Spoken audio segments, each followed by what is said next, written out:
اقبال نے جو کہا ہے، یہ گھڑی محشر کی ہے تو عرصہ محشر میں ہے، پیش کر غافل عمل کوئی اگر دفتر میں ہے۔ اور حدیث میں آتا ہے حاسبوا انفسکم من قبل ان تحاسبوا، محاسبہ کر لو اپنا اس سے پہلے کہ تمہارا محاسبہ اللہ کے کٹہرے میں کھڑے ہو کر کیا جائے۔ حدیث ہے جس پر اپنی بات ختم کر رہا ہوں، لن تزول قدم ابن آدم حتی یسأل عن خمس، اللہ کا کٹہرا بھی ہوگا جیسے عدالتوں میں کٹہرے ہوتے ہیں، مجرم بھی کھڑا ہے، ادھر سے جو ہے وہ کوئی گواہ کھڑا ہے، اس اللہ کے کٹہرے سے انسان کے قدم ہل نہیں سکیں گے جب تک 5 چیزوں کا حساب نہ لے لیا جائے۔ عن عمرہ فیما افناہ، میں نے تمہیں دنیا میں 70-80 سال دیے، کہاں گلائے، کہاں گوائے، کیا کیا؟ میرے لیے کچھ کیا؟ آخرت کے لیے کچھ کیا؟ میرے دین کے لیے کچھ کیا؟ میری کتاب کے لیے کچھ کیا؟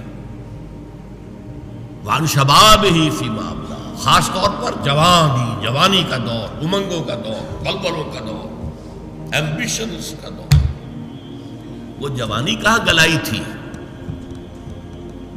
حساب دو۔ وان مالہ من این اکتسبہ فیما انفقہ، 2 سوال زندگی، پہلے پوری زندگی پھر خاص جوانی، پھر 2 سوال مال، کہاں سے کمایا تھا، حلال سے یا حرام سے، کہاں خرچ کیا تھا، نیکی میں یا عیاشیوں میں، بدماشیوں میں، علل و تللوں میں، دولت کا اظہار، کوٹھی بقعہ نور بنی ہوئی ہے، بیٹی کی شادی ہے، جبکہ ملک میں بجلی کا بحران ہے۔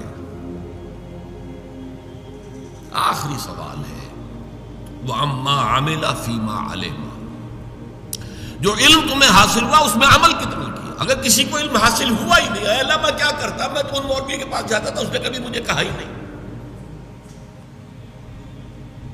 چلیے کچھ تو ہوگا نا۔ اس دنیا میں قانون یہ ہے کہ ignorance of law is no excuse, اللہ کیا نہیں ہے، اگنورینس وہاں ایکسکیوز بنے گی، اور اگنورینس کا وبال ان پر جائے گا جن کا کام تھا کہ انہیں بتائیں اور انہوں نے نہیں بتایا۔